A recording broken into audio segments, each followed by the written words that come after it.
Welcome to Skillful Tech Career Conference, Journey to Become a Digital Talent.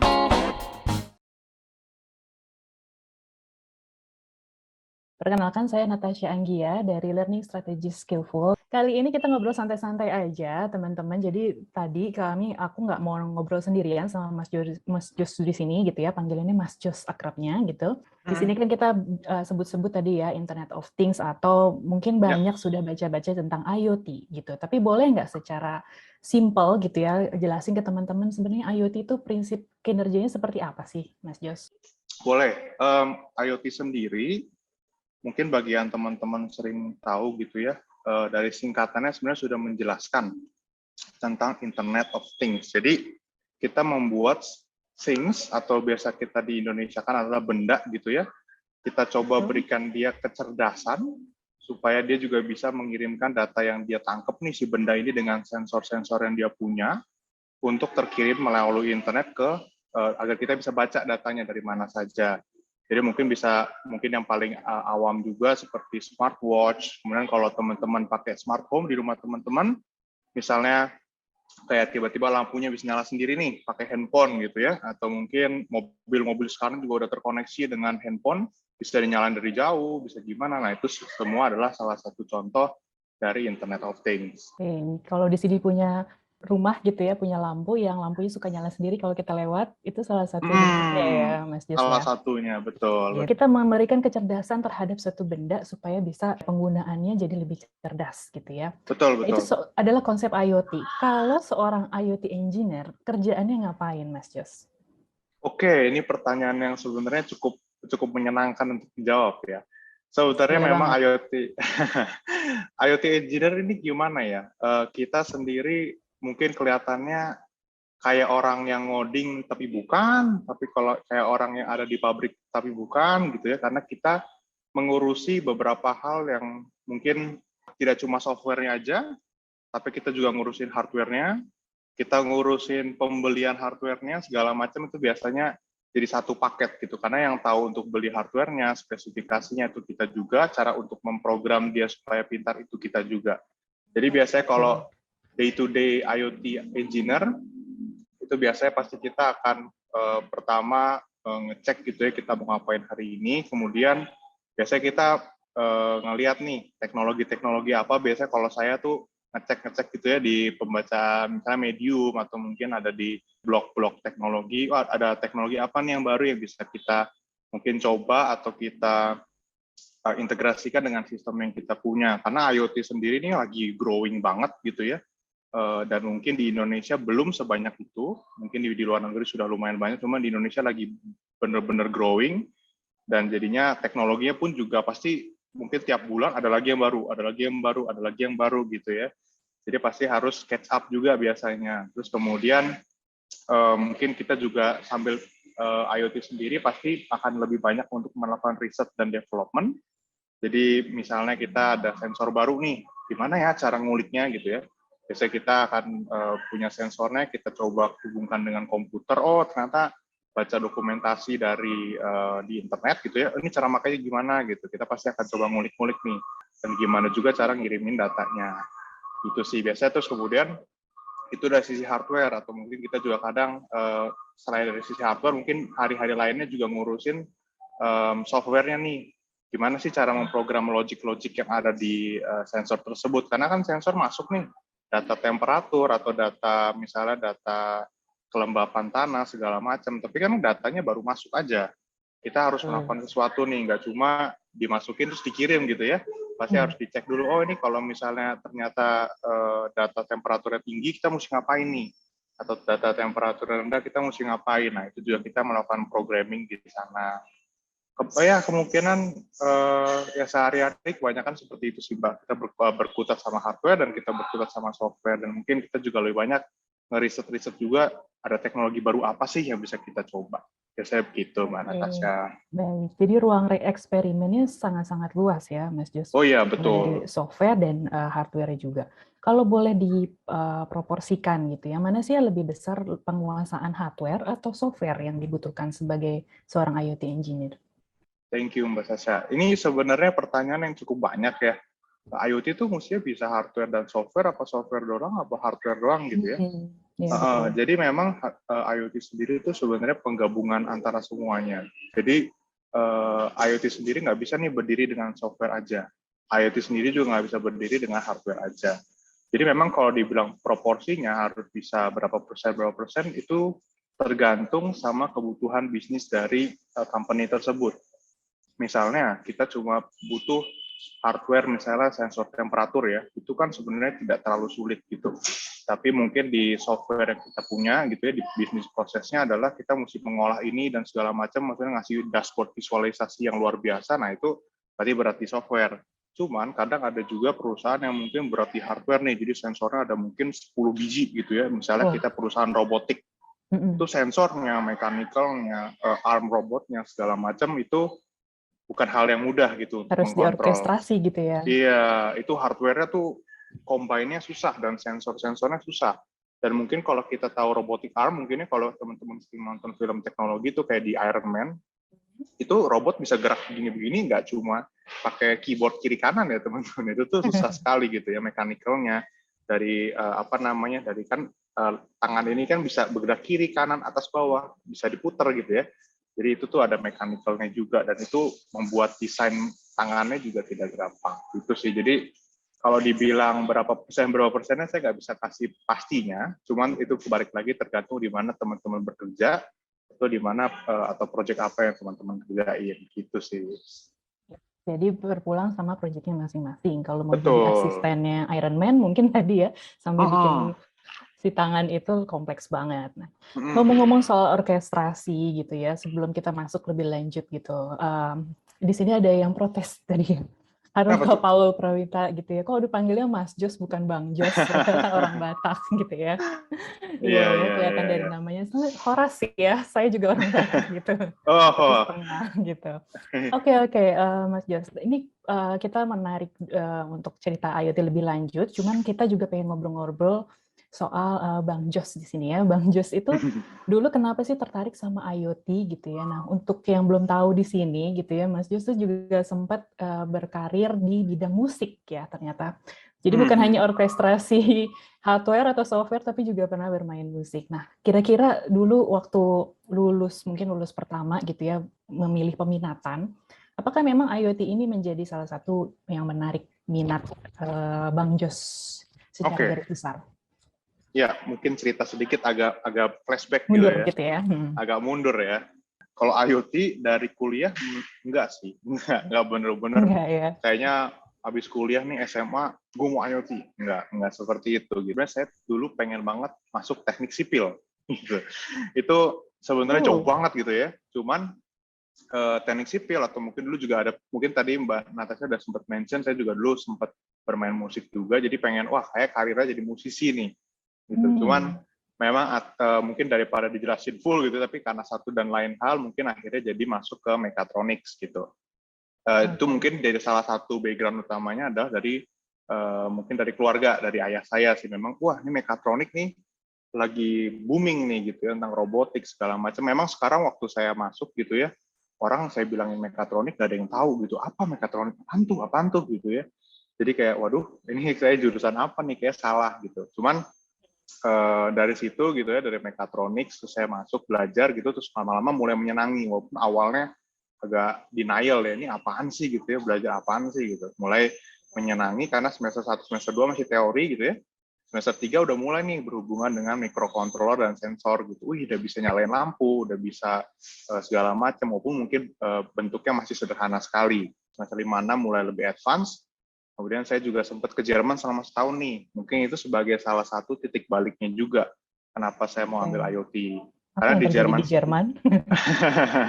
Ya, di Jerman itu sebenarnya mungkin salah satu yang bikin saya jadi lebih membuka mata gitu. Karena waktu di Jerman sendiri, saya masuk tuh 6 bulan memang ngelakuin tesis gitu ya. 6 bulan melakukan tesis sama orang Jerman dan dinilai juga sama mereka, mulai mengenal culture-nya. Terus kemudian saya magang tuh 6 bulan lagi di perusahaan research and development. Mungkin salah satu titik baliknya adalah di mana saya masuk gitu ya ke suatu ruangan yang isinya adalah para murid-murid S2, S3 juga dari Jerman gitu. Mereka mengerjakan teknologi-teknologi yang bahkan saya nggak tahu gitu, artificial intelligence, IoT, mechanics and robotics segala macam itu dikerjakan sama mereka. Jadi saya lihat, kita ketinggalan jauh sekali ya, dan ternyata teknologi ini bukan cuma di film, walaupun sebenarnya awal bangetnya saya tuh tertarik robotik itu karena memang Iron Man gitu ya, salah satu film yang mungkin Hero banyak favorit orang ya. sini, ya hero paling favorit karena kelihatannya cool gitu. Dia pakai robotik segala macam, terus kan kayaknya bilioner yang sangat luar biasa gitu ya. Mungkin kalau sekarang orang aslinya Elon Musk gitu ya, karena bisa Yes, bikin robotik betul. segala macam. Cuman waktu dulu belum ada nih, saya belum tahu Elon Musk, taunya Iron Man gitu. Terus kemudian lihat di sana di Jerman, wah ini ternyata teknologinya bukan teknologi yang di film doang, beneran ada gitu ya. Maksudnya ngelihat dengan mata sendiri, robot jalan-jalan gitu ya, ada namanya, kalau mungkin teman-teman bisa lihat itu di Jerman namanya Care-Robot. Dia adalah robot bukan humanoid, tapi memang tujuannya membantu manusia. Mungkin kalau teman-teman pernah lihat di restoran-restoran sekarang ada yang mulai tuh ngelayaninnya pakai robot. Nganter-nganter ya. Ya, waktu yang saya lihat itu sekitar 2 tahun lalu ya, 3 tahun lalu saya lihat itu, dia memang tujuannya untuk membantu manula lah intinya. Jadi manula di sana memang kebutuhannya adalah banyak ditinggal oleh anaknya, dan mungkin tidak segampang di sini. Di sana sangat sulit cari pembantu gitu ya. Jadi yang bantu-bantu itu nggak ada. Akhirnya mereka develop robot dan memang banyak yang pakai. Itu saya jalan-jalan, sebelahnya robot lagi jalan juga gitu kan, kayak wah, saya kira wah ini saya di film apa gimana gitu, karena ini kayak berasanya nggak real, karena wah ini hebat banget gitu. Kita kok kayaknya nggak ada, setahu saya ya, waktu dulu saya waktu di Indonesia gitu, lihatnya ya gitu aja gitu ya, macet gitu ya. Saya nggak lihat adanya Paling robotik segala sistem-sistem macam. yang otomatis tapi sederhana gitu ya, belum Iya, kita robot masih gitu ya. industri 3.0 lah, kurang lebih, belum sampai 4. Oke lah, udah ada robot otomasi gitu ya, proses otomasi. Tapi kayaknya untuk sampai robotik segala macam belum. Jadi saya waktu lihat di situ, ternyata ini tuh sebenarnya udah ada gitu teknologi, tinggal saya bawa ke Indonesia mungkin. Jadi dari situlah mungkin karena terbuka juga. Saya juga pernah waktu ke salah satu perusahaan, mungkin teman-teman tahu yang 3 huruf ya, BMW. Itu pabriknya bahkan orangnya cuma sedikit sekali, mungkin cuma sekitar 100 atau 200, tapi robotnya tuh kerja semua gitu. Jadi orangnya cuma tinggal ngontrol aja. Jadi itu juga salah satu kenapa saya lihat kayaknya bisa nih. Terus kemudian saya pulang ke Indonesia dan sudah mulai ada tuh lowongan-lowongan IoT engineer, makanya saya apply, dan saya akhirnya dari situ setelah dapat kerja pertama dan udah berbekal pengetahuan dari Jerman, saya udah arah saya mau ke sini. Itu sih mungkin asal muasalnya gitu. Kalau disapa robot langsung atau ngelihat itu kebayang sih wahnya gitu ya. Dan makin memantapkan diri jadi IoT engineer atau tadi jurusannya apa Bang Jos? Mechatronics gitu ya. Nanti mungkin yang buat tertarik di sini, aku mau kuliah kalau jadi IoT engineer, kuliahnya di mana sih atau jurusan apa sih yang paling mendekati Mas Jos kalau di Indonesia? Sebenarnya kan sekarang udah banyak ya. Kalau saya lihat di ITB juga udah ada gitu ya. Tapi memang dasarnya adalah electronics gitu ya, atau electrical engineering gitu. Mungkin fakultas besarnya ya. Penjurusannya adalah mechatronics. Mungkin ada juga yang murni elektronik gitu ya. Itu ada beberapa yang bisa diambil. Oke, itu jadi basicnya gitu ya. Nah ini ada pertanyaan nih dari Agus Bima. Apakah 3 tahun yang akan datang, IoT atau machine learning di Indonesia bisa memberikan faktor-faktor baru ke dunia kerja yang akan datang nanti? Nah, boleh nih Mas Jos, gambarannya 3 tahun mendatang mikirnya. 3 tahun ya? 3 tahun mendatang dia udah ini ya, mau kerja ya. Mungkin baru lulus 3 tahun ini, biar pas gitu ya. Yes. Oke, kalau mungkin tadi balik yang cerita saya gitu ya, mungkin pertumbuhan IoT dan machine learning ini bukan, karena kalau kita lihat bukan sesuatu yang kalau kayak mungkin Tokped, Gojek itu kita bisa lihat ya, pertumbuhan digitalisasi segala macam dengan aplikasi mobile dan segala macam itu kita bisa lihat. Cuman ini sih begini teman-teman, kalau IoT dan AI itu mungkin sesuatu yang digunakannya mungkin nggak dalam hidup sehari-hari kita. Kalau misalnya kita consumer gitu ya. Iya, bukan untuk consumer, biasanya memang lebih ke bisnis to bisnis gitu. Biasanya kalau di pabrik gitu ya, pabrik itu mungkin teman-teman ya kan bukan kalau pabrik itu kan bukan sesuatu yang bisa kita kunjungin dengan maksudnya bukan kayak di mall gitu ya. Jadi kalau pabrik itu pasti ya mungkin bisnis to bisnis, jadi lebih banyak di situ. Tapi sekarang sudah mulai teman-teman, kalau kita ngomongin machine learning, IoT gitu ya, kalau teman-teman sekarang ini smart home udah hampir di banyak tempat gitu ya. Kalau misalnya saya lihat perumahan-perumahan baru pun jualannya adalah smart home. Oh, ini udah keyless entry, ini sudah segala macam gitu. Terus apalagi machine learning yang sebenarnya mungkin teman-teman pasti sudah merasakan gitu. Kalau teman-teman pasti sudah pernah buka YouTube gitu ya. Kadang-kadang ada tuh rekomendasi. Tiba-tiba kita biasanya mungkin nonton YouTube-nya tentang podcast, tiba-tiba podcast lain muncul nih gitu ya. Jadi kadang-kadang podcast saya direkomendasikan untuk Suggest ditonton. ya. Iya, disuggest. Itu sebenarnya bukan mereka ini ya teman-teman, mungkin kita nggak ngerasain, cuman itu tuh ada machine learning juga di belakangnya, dan itu berasa gitu ya, kita jadi sekarang banyak suggestion, atau mungkin kita Spotify gitu ya, kita dengar lagu, misalnya lagu-lagu barat, terus disuggest lagi lagu barat baru nih, gitu. Jadi 3 tahun mendatang sih, pertumbuhan IoT dan machine learning menurut saya pasti eksponensial, karena dibantu juga dengan pertambahan orang, yang menurut saya kemarin tuh waktu awal-awal 2 tahun lalu deh, kita ngomongin IoT engineer. Dulu saya nyari di LinkedIn, IoT engineer paling lowongannya 1-2, nggak nyampe 10 lah gitu. Yep. Cuman sekarang kalau cari di IoT engineer banyak nih gitu, ada yang di perusahaan ini gitu ya. Jadi bahkan saya dulu sempat nemu di mana gitu perusahaan yang saya nggak perusahaan logistik, kirain nggak ada, ternyata ada juga nih gitu ya. Dulu saya kira perusahaan, terus habis itu perusahaan atau pabrik-pabrik sekarang udah mulai terbuka juga sama industri 4.0 dan IoT, jadi udah pada nge-hire juga. Jadi menurut saya 3 tahun lagi sih pasti akan jauh lebih maju, dan menurut saya IoT dan machine learning ini salah satu yang sangat potensial banget untuk ditekuni gitu sih. Dan berpeluang gitu ya Mas Jos. Sangat berpeluang, betul. Oke, nah ini kita bahas tentang karir journey-nya Mas Jos nih yang menarik gitu ya. Ada 2 jalur sebenarnya yang mau dibahas. Yang pertama adalah sekarang IoT spesialis di Antar Aja gitu ya. Antar Aja yang seperti kita tahu teman-teman itu adalah jasa pengiriman barang online gitu ya, dengan kurirnya yang namanya Satria kalau ada yang kenal pastinya. Betul. Gitu. Nah, kemudian Mas Jos di sini juga founder dari Symantec gitu, betul nggak? Nah, itu mungkin boleh diceritakan dulu kenapa pengen bentuk Symantec, terus sekarang ada di IoT spesialis Antar Aja juga gitu.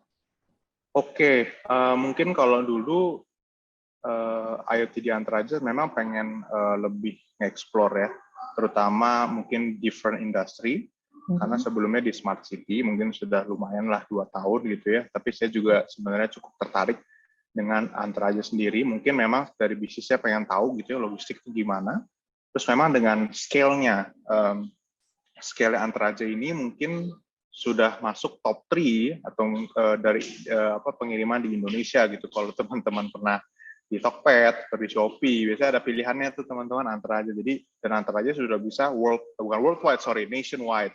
Kalau worldwide kayaknya beda ya, nationwide. Jadi menurut saya IoT yang bisa saya develop itu akan lebih karena IoT sendiri itu butuh iterasi.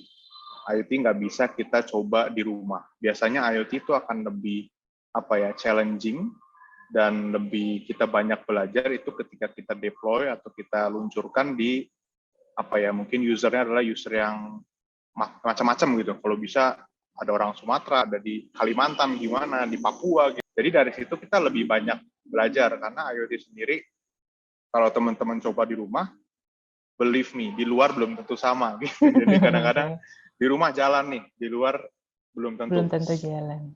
Iya, most likely enggak. Dari pengalaman saya, 8 dari 10 enggak gitu.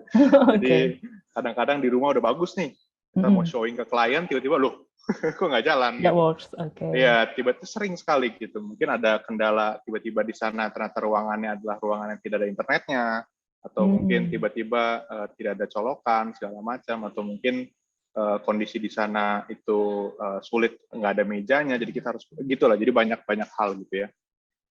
Nah, memang kalau dari karir journey-nya sendiri itu gitu. Kenapa saya pengen Antar Aja? Karena kayaknya ini saya bisa deploy IoT-nya lebih luas lagi, dan pengetahuan saya bisa menambah lebih banyak. Terus kemudian kalau Symantec sendiri, karena saya masih mungkin kalau Symantec ini memang lebih sebuah startup baru yang saya kembangkan untuk solusi custom nih. Karena saya juga pengen lebih, ini kan sekarang di industri logistik gitu ya. Cuman kadang ada saya nerima custom solution gitu ya, pengen bikin ini. Saya juga sebenarnya masih tertarik tuh untuk bisa nge-explore banyak tipe teknologi. Karena kalau logistik sendiri memang nationwide gitu ya. Cuman scope-nya adalah itu. Jadi kita nggak akan logistik aja ngembangin. gitu ya. Iya, misalnya ada teknologi baru nih, misalnya di medical gitu ya, lebih ke smart home. Saya lagi pengen ngoprek smart home nih. Gimana sih caranya, atau mungkin AI gitu ya, dengan vision dan segala macam. Ya, Anteraja sendiri mungkin nggak butuh, jadi saya nggak akan mungkin kembangin itu gitu dalam pekerjaan sehari-hari. Jadi Simantek ini jadi salah satu wadah untuk custom solution, karena di sini kita terima juga kalau orang mau bikin misalnya mesin untuk parkir otomatis gitu, itu boleh juga. Nah di situ boleh jadi dong Mas Jus diceritain dikit project-project yang menariknya. Project-project iya, IoT jadi menarik. Kalau boleh dibocorin ya. iya. Yang mana nih? Yang di Anteraja kah atau Boleh yang mana aja. yang mana aja ya? Yang boleh siap dibocorin gitu ya, yang boleh publik tahu gitu. Mungkin kalau yang di Simantek sendiri udah ada beberapa project, mungkin salah satunya yang saya kerjain kemarin itu adalah mungkin teknologi long range RFID ya. Itu mungkin sudah cukup lama sebenarnya. Cuman kalau saya lihat di perumahan-perumahan atau di mall itu masih sedikit gitu ya. Yang dengan long range RFID kita masih biasa pakai kartu. Sebenarnya itu bentuknya RFID atau kartu gitu ya. Kalau teman-teman ya pasti lah punya e-money mungkin ya, atau mungkin punya yang flash gitu ya. Iya, tapi itu kan jaraknya hanya sekitar mungkin 10 cm paling jauh. Nggak bisa lebih jauh dari itu, mungkin 5 cm lah ya. Cuman long range RFID ini itu merupakan salah satu bentuk RFID juga, tapi memang bentuknya bukan kartu, tapi stiker gitu ya. Biasanya kita tempel di mobil, dan dia bisa mendeteksi kalau bisa lebih dari 10 meter, 20 meter jauhnya. Jadi kalau misalnya mungkin teman-teman tahu Flow gitu ya, itu salah satu yang ngembangin juga untuk teknologi RFID jarak jauh. Karena kalau Flow sendiri konsepnya adalah di jalan tol, memang beda dengan yang saya develop. Kalau ini lebih ke untuk misalnya masuk akses ke cluster atau mungkin masuk akses ke mall atau ke gedung gitu ya. Kalau Flow ini lebih ke tol gitu. Jadi kalau tol ini enaknya kan sebenarnya bikin macet tuh ya, yang bikin berhenti dulu, tap dulu gitu ya. Jadi kalau dengan Flow ini jadi tinggal jalan aja, nanti pintunya kebuka sendiri dan langsung ke charge ke account-nya teman-teman. Jadi kalau saya sendiri menggunakan teknologi yang sama, cuman memang lebih simpelnya untuk kayak misalnya kita di cluster nih, kadang-kadang kan kita ribet nih tap ya, mungkin kalau apalagi kalau teman-teman pernah hujan gitu ya, wah kalau hujan pengen buka kaca aja males gitu, males gitu kan gitu. Jadi dengan adanya ini, jadi kita tinggal lewat saja, tapi udah teridentifikasi nih. Ya mungkin kayak gitu-gitu sih kalau misalnya di Simantek. Kita mungkin bahas contoh-contoh lainnya gitu ya. Di sini udah ada Bang Paul Wira yang nanya nih, apakah IoT bisa diaplikasikan juga dalam dunia bioteknologi untuk mengedit DNA, RNA gitu? Mengetahui, ini juga menyambung ya kayak pertanyaannya tentang mungkin ada gambaran tentang bidang di IoT di kedokteran yang pernah Mas Jus dengar? Oke, kalau bioteknologi ini sebenarnya lebih dalam lagi ya, karena memang IoT sendiri sebenarnya lebih fokus ke device-nya. Jadi device-nya sendiri itu bisa kita develop sendiri, atau mungkin dengan spesialisasi dari orang lain. Misalnya kayak RNA atau DNA itu kan mungkin butuh belajar lagi ya, karena itu bukan sesuatu yang bisa kita ambil dengan pelajaran dari teknik. Biasanya harus dari kedokteran atau dari mana gitu. Saya kalau bioteknologinya kurang tahu, cuman kalau memang ada sensor atau misalnya ada alat yang untuk misalnya mengedit DNA tersebut, terus kemudian datanya adalah merupakan data digital, nah kita bisa tuh integrasikan dengan mungkin smart device kita untuk kemudian bisa dikirimkan ke internet datanya. Jadi sebenarnya IoT sendiri tidak harus sensornya itu kita yang develop, kadang sensornya juga udah ada nih, mungkin sensor temperatur atau sensor-sensor yang dibuat oleh pabrikan, kita bisa nih develop si smart device-nya aja yang bisa connect. Nah itu makanya saya kemarin kalau misalnya IoT sendiri, biasanya beli ini sensornya, dioprek nih apa yang mesti bisa dilakuin, apa yang bisa di-generate datanya, kemudian kita bikin si smart device ini yang bisa mengkoneksi dengan si sensor, kemudian bisa dikirimkan datanya melalui internet. Itu sih paling. Ya, intinya adalah over the internet nih. Jadi kenapa namanya Internet of Things ya? Iya, makanya ada Internet of Things ya. Pakai S lagi gitu. Nah ini ada pertanyaan lagi nih. Mungkin bergerak tadi ya kalau kita ngomong dari Jerman gitu ya, Indonesia gitu ya, apakah sudah siap gitu ya kota-kota besar. Nah sekarang ini ada pertanyaan dari Kak Virgi Diansa. Kalau IoT sekarang ini makin maju dan berkembang, tetapi sering saya jumpai banyak di kota besar gitu. Kalau di desa-desa itu lumayan jarang, Bang Jos. Nah, adakah cara mengaplikasikan IoT itu mungkin ini ya, sedikit ide-ide sederhana yang mungkin bisa diaplikasikan di level desa? Ini pertanyaan yang sangat baik gitu ya. Karena memang IoT sendiri balik lagi seperti yang tadi saya sudah sempat mention, kadang di kota-kota gitu ya, di ini aman jalannya, terus dibawa tiba-tiba ke perkebunan kelapa sawit, bubar langsung. Terus lihat, oh nggak ada Sinyal mana sinyalnya sinyal gitu ya. gitu ya. Ini sinyal mana nih, alat baru nyala, terus habis itu kok nggak ngirim apa-apa gitu. Jadi ya itu betul. Memang kalau di kota-kota besar itu kita akan sangat lebih mudah. Makanya mungkin IoT lebih banyak di kota-kota besar ya, karena memang dari secara infrastruktur, secara jaringan itu udah sangat mendukung. Mungkin kalau teman-teman kayak udah ada yang 5G ya kalau ada di Jakarta tuh, ya kita udah bisa merasakan 5G juga. Tapi memang di desa sendiri tidak menutup kemungkinan karena banyak sekali IoT. Mungkin kalau teman-teman tahu salah satu perusahaannya eFishery gitu ya. eFishery itu merupakan perusahaan IoT yang bergerak di bidang perikanan, dan perikanan itu nggak apa ya, tempatnya itu bukan tempat di kota lah. Nggak mungkin biasanya sih perikanan nggak di kota ya. Cuman saya nggak tahu kalau ada. Cuman mostly kayaknya akan ada di daerah yang mungkin lebih ke di luar jauh dari kota gitu, dan mungkin infrastrukturnya tidak sebagus di kota gitu. Jadi kalau dibilang cara mengaplikasikannya itu memang IoT-nya sendiri, kalau sensor dan smart device itu kita bisa banget untuk develop gitu ya di mana aja. Tapi kan memang permasalahannya adalah di network dan communication-nya ya. Nah memang sekarang sudah banyak gitu ya yang sudah mendevelop, dan mungkin teman-teman bisa cek gitu yang namanya LoRa atau LoRaWAN gitu ya. Merupakan singkatan dari Long Range Wide Area Network.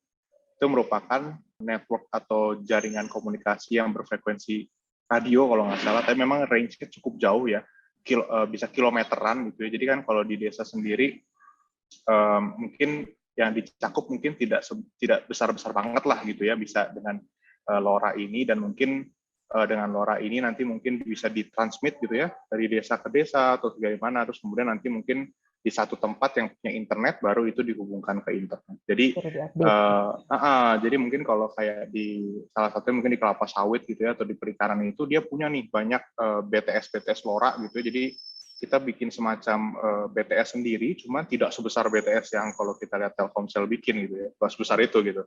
Tapi memang itu tujuannya untuk mentransmisikan atau mengirimkan pesan-pesan melalui network itu, dan network itu bisa banget untuk diaplikasikan seperti di perikanan atau mungkin di kelapa sawit karena dia jaraknya sangat jauh. Tapi memang permasalahannya terus kenapa nggak di Jakarta pakai LoRa gitu ya? Karena LoRa ini sebenarnya sangat membenci yang namanya gedung-gedung gitu, gedung-gedung beton. Terpental ya sinyalnya. Iya, sinyalnya langsung hilang gitu ya. Jadi LoRa ini memang jauh, tapi jadinya tidak bisa dengan banyak gedung-gedung, dan mungkin jadinya cocok gitu ya kalau di perikanan atau mungkin di desa mungkin nggak ada ya gedung-gedung tinggi, mungkin nggak setinggi Jakarta gitu ya. Jadi LoRa ini sangat baik gitu untuk mencakup daerah-daerah seperti itu. Mungkin itu bisa jadi salah satu alternatif gitu ya untuk mengaplikasikan IoT di daerah-daerah mungkin di desa tadi ya sebetulnya. LoRaWAN ya, WAN ya, Mas Jus, benar nggak? LoRaWAN ya, LoRa. Ya, LoRaWAN, Wide Area Network yang menggunakan jaringan radio gitu ya. Cuman kalau LoRa nggak bisa dipakai di Jakarta gitu ya, mental sana sini. Oke, itu tadi. Kemudian nih ada yang izin bertanya, apakah IoT dengan robotik itu sama pada prinsipnya, Mas Jus? Oke, sebenarnya kalau dibilang sama itu enggak. Cukup jauh ya, karena robotik sendiri itu lebih ditekankan ke mekaniknya. Karena kalau saya pelajari gitu ya di Jerman, mechatronics atau robotics itu mereka nggak terlalu mikirin internet. Karena yang susah itu adalah mekaniknya. Gimana caranya kita bisa, mungkin kalau teman-teman pernah nonton Boston Dynamics, robot anjing yang bisa ditendang gitu. Dia bisa ditendang, terus dia nggak jatuh gitu ya, dan mungkin dia bisa ngangkat barang. Itu bukan di internetnya, dia nggak terlalu peduli internet gitu ya. Betul. Jadi dia lebih fokus ke gimana cara membuat mechanical-nya atau sistem dinamis dan mekanisnya. Jadi benar-benar kalau robot itu bahkan sampai komponen-komponen terkecilnya tuh nggak boleh salah gitu. Jadi kita cara untuk geser begini, itu komponennya bukan cuma 3-4 komponen, teman-teman, di dalam banyak banget. Iya, ada gear, ada konektor segala macam, dan nggak semudah mungkin kita lihat ya, kayak kita tangan tinggal begini gitu ya, kayaknya gampang gitu ya, tapi kan sebenarnya mengkontrol ini semua tuh nggak gampang gitu. Dan mungkin kita memang kita dikasih Tuhan sebuah otak yang hebat gitu ya. Cuman kan coba teman-teman pikirkan logik di belakangnya itu, wah gitu ya. Luar Jadi, biasa ya. Dengan uh-uh. saraf-saraf yang mungkin halus banget Iya, ini nggak iya, kelihatan. saraf-sarafnya halus banget, teman-teman bisa begini gitu ya, itu kan susah sebenarnya. Kalau dipikir secara matematika ya, kalau kita ngobrolin secara teknik, karena itu sebuah pelajaran yang cukup dalam gitu. Kalau robotik memang arahnya lebih ke sana. Tapi kalau IoT sendiri, itu kita memang tidak terlalu ke sana. Kita lebih mikirin gimana caranya pesan dari mungkin tadi ada yang bikin robotiknya nih, gitu ya. Wah udah repot segala macam, udah bisa begini. Nah ini data-data dari si robotik ini mau kita kirim nih. Nah itu gimana tuh supaya cara bisa mengirimnya gitu ya. Kita mungkin bisa mereka punya datanya, coba kita konekkan dengan protokol apa nih, gitu ya. Terus udah bisa konekkan. Nah, tinggal kita taruh di situ ya modul network gitu ya, atau modul WiFi, atau modul Bluetooth, atau modul apapun kita pikirkan gimana caranya supaya data tersebut bisa masuk ke mungkin ke server melalui internet. Itu sih biasanya IoT sendiri makanya bisa di banyak tempat gitu ya. Mau di logistik, mau di smart city, mau di di bioteknologi itu bisa-bisa aja. Oke, jadi Gitu. tergantung connect apa sih sebenarnya, connect hardware apa yang kita gunakan gitu ya. Mungkin makanya jadi lebih deket tadi salah satunya robotik, tapi beda ya teman-teman antara IoT dan robotik. Nah ini ada pertanyaan selanjutnya dari Kak Sidik. Gitu ya, ini agak teknis sedikit nih, udah mulai masuk ke teknis. Dari sisi coding, biasanya apa sih bahasa pemrograman yang sering digunakan dan tools apa yang sering digunakan kalau dalam perihal software berarti nih ya, Mas Jos? Oke, kalau IoT sendiri, untuk teman-teman yang baru mau belajar, itu biasanya kita akan menggunakan, mungkin kalau teman-teman tahu Arduino gitu ya, atau Espressif itu, biasanya mereka menyediakan modul-modul atau board microcontroller yang cukup murah gitu ya, untuk cukup terjangkau deh. Kalau murah nanti takutnya beda nih murahnya. Iya, nanti murah banget gitu ya, jadi saya kena apa nih bahaya. Jadi memang cukup terjangkau lah teman-teman. Dan mungkin itu menggunakan bahasanya C++ gitu ya, dengan toolsnya mungkin Arduino IDE itu yang memang disediakan satu environment. Seperti contohnya Apple gitu, dia nyediain ini gitu ya. Software pun disediain. Jadi Arduino sendiri dia nyediain boardnya, kemudian dia nyediain sensor, dia nyediain software untuk kita memprogram si Arduino boardnya. Cuman kalau yang biasanya sering dipakai gitu ya, kalau mungkin di industri gitu ya, memang kita akan lebih low level lagi teman-teman. Biasanya kita akan lebih pakai bahasa C ya, jadi yang lebih dalam lagi dan tidak pakai framework Arduino itu, kita akan lebih memprogram chipnya. Karena perbedaan apa sih sebenarnya perbedaan yang kita kerjain di Arduino sama yang mungkin di industri gitu ya. Kalau di industri itu kita ngomongnya lebih ke kita udah penting banget nih namanya cost gitu ya, dari harga dan kemudian efisiensi. Karena contohnya kayak teman-teman mungkin pernah lihat smart band gitu ya, wearables, itu nggak mungkin dong kalau kita misalnya membuat smart band, terus kemudian dalam 20 menit smart band-nya mati. Gitu ya. Jadi harus cas lagi. Baru misalnya mau kita smart band gini, mau berenang, mau berolahraga, baru lari nyampe mana udah habis gitu ya. Kan nggak mungkin gitu. Jadi kalau di industri itu karena kebutuhannya tuh jauh lebih spesifik dibanding kita kerjain di rumah. Karena kalau kita kerjain di rumah, colokan ada nih di sini, colokan ada nih di sini gitu ya. Tinggal colok gitu ya. Dan kita kadang nggak mikir, oh ya per jamnya berapa sih biaya ini listriknya gitu ya. Kalau di industri tuh jauh lebih detail.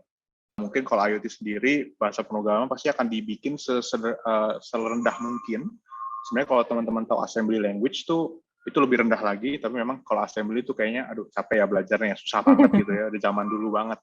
Tapi ya dengan bahasa yang semakin low level, mungkin kayak C, bahasa C, atau itu bisa lebih efisien lagi secara chipnya, terus kemudian secara power usage, dan mungkin dengan chip itu, kita bisa menghemat baterai juga. Misalnya kalau kita bikin yang wearables gitu ya, bikin baterai, kita bisa lebih hemat lagi. Terus kita bisa lebih ngoprek lagi karena dalamnya kita bisa misalnya ada chip gitu ya, chip itu punya mungkin 100 input output, tapi yang dipakai sebenarnya cuma 20, yang sisanya bisa kita matiin gitu, karena itu lebih dalam lagi, itu harus menggunakan tools yang lebih industrial kayak programming language C tadi. Tapi kalau kayak Arduino itu semuanya udah nggak bisa mungkin udah dibikin sama Arduino segampang mungkin. Jadi kayak kalau kita mau mengontrol itu nggak dikasih sama si Arduino-nya gitu. Jadi itu lebih nggak fleksibel ya, karena kita udah diarahkan supaya bikinnya gini gitu. Jadi tapi makanya itu untuk hobi gitu ya, untuk pemula, jadi makanya jadi lebih mudah. Itu sih mungkin teman-teman. Yang paling mudahnya jadi bahasa pemrograman dengan C++. Mm-mm. Nah, ada pertanyaan selanjutnya gitu. Apakah bahasa pemrograman C++ itu hanya untuk IoT? Terus ada juga yang membantu menjawab gitu ya. Bisa juga buat game development. Itu Iya, juga benar betul. teman-teman gitu. Kalau dari pandangan Mas Jo sendiri? Di IoT iya satu. Terus kemudian di robotik ini sangat digunakan. Jadi karena kita butuh cepat nih, kalau pemrosesan di robotik tuh pasti banyak sekali, karena mathematical computation-nya tuh sangat ribet teman-teman. Nggak segampang 2+2 ya. Kita harus bikin se-efisien mungkin. Atau mungkin sekarang juga ada gitu ya untuk artificial intelligence dan segala macam, karena kita butuh pemrograman yang mungkin lebih cepat lagi gitu. Karena kalau teman-teman tahu di Espressif tuh udah ada artificial intelligence menggunakan C++ itu yang memang tapi memang cukup sulit belajarnya, tapi memang karena C++ ini lebih efisien. Mungkin teman-teman kalau tahu artificial intelligence machine learning pakai Python gitu ya, cuman Python itu lambat banget teman-teman dibandingkan C++. Makanya kalau emang kebutuhan bisnisnya adalah machine learning yang sangat cepat, nah itu mungkin kita harus mulai explore ke C++. Tapi kita bisa pakai C++ untuk AI atau machine learning. Oke, jadi C++ banyak banget kegunaannya gitu ya. Tadi juga dalam bahasa pemrograman itu dilihat dari sisi efisiensinya juga ya, Mas Jus ya. Mau butuh cepat, butuh kompleks, tapi juga butuh murah, terjangkau supaya nanti bisa dibeli lagi. Oke, Betul, menarik. betul. Nah, tapi tadi menyebut sedikit soal Python gitu ya. Apakah bisa kita menggunakan bahasa pemrograman Python dalam konsep tadi membangun IoT, Mas Jus? Bisa banget, karena Python sendiri itu merupakan untuk multi-purpose kalau saya lihat. Karena sangat banyak ya. Python itu bisa hampir semua kayaknya. Bisa untuk web, bisa Makanya dia untuk populer ya. iya, IoT, bisa untuk AI, bisa untuk data science, data analis, semua, hampir semua. Automation, apapun. Kita mau bikin sesimpel Google Calendar reminder, bisa juga dengan Python. Kita mau bikin front end yang sedemikian rupa, bisa juga pakai Python gitu. Dan IoT pun IoT juga salah satunya. Memang kalau mungkin orang-orang lebih populer IoT itu, Python itu untuk machine learning ya, untuk data science tuh populer banget. Tapi IoT ini juga bisa kita pakai Python, dan sangat lagi growing menurut saya. Kita mau develop suatu program yang agak kompleks dengan C++ misalnya, mungkin sebulan baru jadi. Tapi dengan Python kita bisa dalam 1 minggu gitu ya. Jadi karena bahasanya sendiri sangat friendly ya. Gitu sih. Dan memang terasa lebih sederhana gitu. Kak belajar IoT di mana ya, Kak? Jangan Waduh. jauh-jauh. Bisa masuk langsung ke skillful.com main-main. Tadi kalau ada bahasa pemrograman yang disebut sama Bang Jos di sini, ada salah satunya Python. Kita udah kasih kelas gratis, buka di kelas gratisnya di Basic Python. Ada Basic Python, ada Python lanjutan, sama algoritma dasar. Jadi kalau pertanyaan pertamanya aku mau jadi IoT engineer, misalnya pengen belajar Python, belajarnya di mana? Di skillful.com dong, gitu ya. Betul. Tapi kita juga nanti dalam waktu dekat, apakah kita akan buka IoT Bootcamp, itu masih rahasia ya teman-teman ya. Ups, spoiler dikit, gitu ya. Oke, nanti main-main aja, pastikan langsung follow Instagramnya di @skillful, gitu ya. Nanti kita akan ngobrol-ngobrol di situ atau kasih announcement di situ kalau memang kita buka untuk IoT. Nah, ini ada pertanyaan tentang, ini menarik nih dari Kak Niko Mangkarisa. Kira-kira bagaimana ya Kak caranya untuk menggabungkan lebih dari satu skills di bidang teknologi informasi agar bisa menciptakan suatu karya yang hebat? Wow, ini pertanyaannya udah mulai kompleks. Mungkin ini pertanyaannya kira-kira gini Bang Jos. Selain penguasaan software, hardware, gitu, kira-kira apa sih yang menjadi elemen penentu karya hebat tadi? Menggabungkan skills tadi ya, maksudnya ya? Penentu kesuksesannya apa sih biasanya? Oh, oke. Sebenarnya kalau saya boleh boleh cerita sedikit gitu. Kadang saya juga pengen gitu ya, bikin sesuatu yang karya yang super hebat. Cuman yang penting menurut saya gitu ya, dari teman-teman ketika mau membuat sebuah karya itu, atau misalnya mau membuat sebuah produk gitu ya, apalagi kalau kita ngomongin dalam IoT ini ya. Sebenarnya karya yang hebat itu yang penting mulai aja dulu. Iya benar. Sorry nih pakai tagline tempat sebelah ya. Nggak apa-apa ya. Kita harus yang penting adalah Yang mulai penting aja langkah dulu. pertama gitu ya. Iya, langkah pertama itu dimulai dulu. Sebenarnya karya yang hebat itu biasanya itu nggak akan kita tahu dari detik pertama nih. Iya, kalau mungkin teman-teman lihat kisah suksesnya Microsoft, mungkin kisah suksesnya Elon Musk, dia nggak akan mikir bikin Tesla dari waktu dia ngerancang mungkin mobil gitu. Mungkin dulu dia ngerancang mobil bentuknya kayak mobil-mobil biasa. Tapi mungkin terus kayak, wah kepikir nih dengan ada teknologi listrik, ada teknologi apa gitu. Jadi menurut saya kita mulai dulu, kita punya goals boleh gitu ya, cuman kita mulai, terus kemudian seiring berjalannya waktu, dan kita nggak akan bisa gitu ngerjain, kalau tadi mobil yang karya yang hebat adalah ngerjain sendiri, itu nggak possible teman-teman. Pasti kita butuh orang lain, atau mungkin kita perlu belajar dari orang lain, itu udah pasti. Kalau misalnya cuma teman-teman bergantung sama diri sendiri, trust me, karyanya nggak akan, ya mungkin hebat, cuman mungkin ya bisa lebih hebat lagi kalau kita sendiri juga kadang-kadang gitu ya. iya, mungkin kita bisa lihat, oh ternyata di ini begini, kita jadi terinspirasi lagi. Kita lihat sini, oh terinspirasi lagi. Kayak tadi mungkin saya di Jerman, mungkin dulu nggak kepikiran gitu, robot tuh bisa, itu mah film gitu ya, di Iron Man tuh diedit kali itu, diedit gitu ya. Pas lihat beneran ada gitu ya. Nah itu jadi pas lihat, kepikir nih mau bikin ini. Terus nanti pas lihat ini, kepikir nih, dan lama-lama karena tahu gitu ya, pengetahuannya makin numpuk terus, bisa nih digabung-gabungin karena udah pernah lihat contohnya, udah pernah lihat langsung, dan akhirnya bisa kita kepikiran sesuatu yang benar-benar hebat dan tahu caranya gimana. Mungkin itu sih yang bisa saya kasih ininya. Benar. Jadi dirangkum adalah mulai aja dulu langkah pertama, bisa langsung belajar di skillful.com juga langkah pertamanya gitu ya. Kemudian boleh. yang kedua adalah eksplorasi teman-teman. Nah, eksplorasi ini tidak tertutup kemungkinan dari teman, dari dunia internet yang sekarang udah luas ya. Tinggal cari aja, kemudian cari ngobrol-ngobrol ke sana sini untuk tadi menyatukan kembali solusi yang mungkin teman-teman belum terpikirkan sebelumnya. Jadi karya hebat itu tidak dilahirkan waktu kita memikirkan pertama kali gitu ya. Oke, thank you Mas Jos atas bincang-bincangnya pada siang hari ini. Thank you banget udah menyempatkan waktunya sampai melipir gitu ya tadi di kafe. Kita ngomong-ngomong, mungkin ada di sini yang penasaran minum apa sih Mas Jos? Kok pink-pink gitu? Iya, ini sebenarnya saya bukan di kafe sih, saya di Ricis ya, Ricis. Teman-teman kalau tahu Ricis, ya ini minuman pinknya itu. Minuman pinknya jadi bikin aus. Oke, itu aja dari belum puasa untungnya gitu ya. Mungkin teman-teman di sini boleh ambil minumnya gitu ya. Terima kasih sekali. Saya kembalikan ke MC Kaluki dan Kak Michelle.